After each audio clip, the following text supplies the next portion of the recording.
Vous n'avez aucune blessure.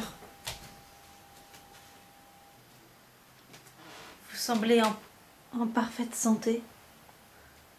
Vraiment. Comme j'ai de la chance. Incroyable. Il y a 12 ans, je vous ai vu en rêve.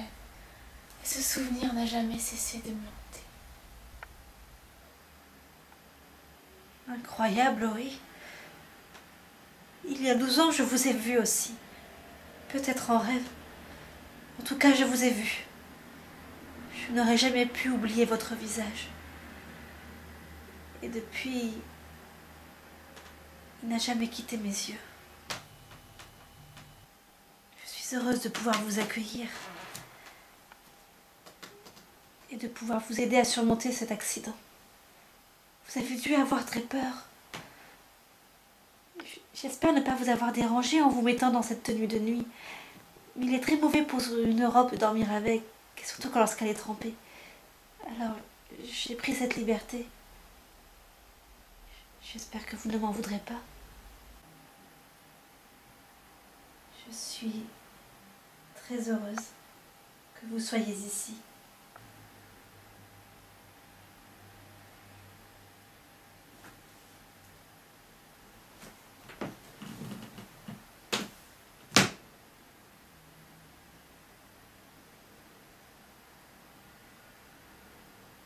Je dois vous parler du rêve où je vous ai rencontré. C'est très étrange que vous et moi ayons une vision si claire l'une de l'autre, au point que nous avons vu, vous mon image, moi la vôtre, telle que nous sommes aujourd'hui, alors que nous n'étions que des enfants. J'étais petite. J'avais à peu près 6 ans. Je me suis éveillée d'un rêve confus et troublant. J'étais dans une chambre qui ne ressemblait pas à la mienne. Après avoir regardé autour de moi pendant un bon moment, en admirant un magnifique chandelier de fer à 3 branches, je pourrais le reconnaître aujourd'hui. J'ai glissé sous le lit pour atteindre la fenêtre, et là j'ai entendu des pleurs. En regardant au-dessus de moi alors que j'étais encore à genoux, je vous ai vu. Vous. Je suis sûre que c'était vous. Une magnifique demoiselle, avec des cheveux d'or, de grands yeux bleus, les lèvres, vos lèvres, vous, tel que vous êtes en ce moment. Attirée par votre beauté, j'ai grimpé sur le lit, je vous ai entouré de mes bras. Et j'imagine que nous nous sommes toutes deux endormies. J'ai été éveillée par un cri. C'était vous. Vous étiez assise sur le lit. J'ai eu très peur et j'ai glissé sur le sol. Et il m'a semblé perdre connaissance. Quand je me suis éveillée, j'étais à nouveau chez moi, dans ma chambre. Je n'ai jamais oublié votre visage.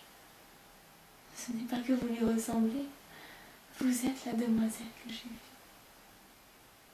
J'ai vu la même chose. J'ai fait le même rêve. Je ne sais laquelle de nous deux doit le plus avoir peur de l'autre. Si vous étiez moins jolie, je pense que je devrais avoir très peur, mais vous tel que vous êtes, et nous deux étant si jeunes, c'est comme si j'avais fait votre connaissance il y a 12 ans et que j'avais déjà droit à votre intimité.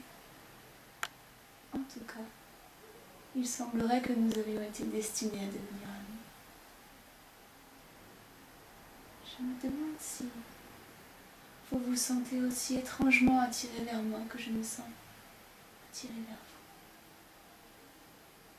Je n'ai jamais eu d'amis. Serez-vous ma première? Je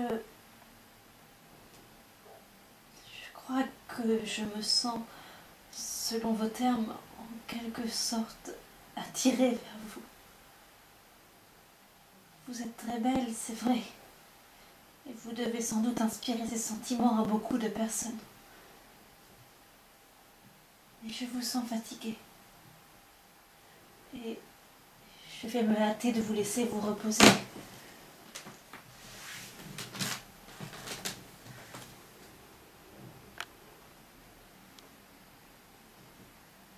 Enfin, docteur dit que vous aurez besoin de quelqu'un pour veiller sur vous. Je pourrais peut-être rester pour surveiller votre état. Je suis très silencieuse. C'est très gentil à vous. Mais je ne peux pas dormir s'il y a quelqu'un dans ma chambre. Je n'aurai besoin de rien. De plus, j'ai très peur des voleurs. Ma maison a été cambriolée quand j'étais petite. Alors je ferme toujours la porte à clé. Vous me pardonnerez, j'en suis sûre.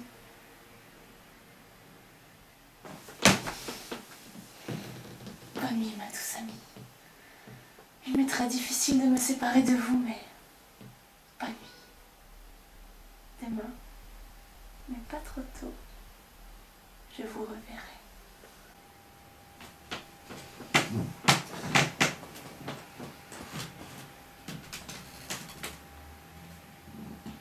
Bonne nuit, ma douce amie.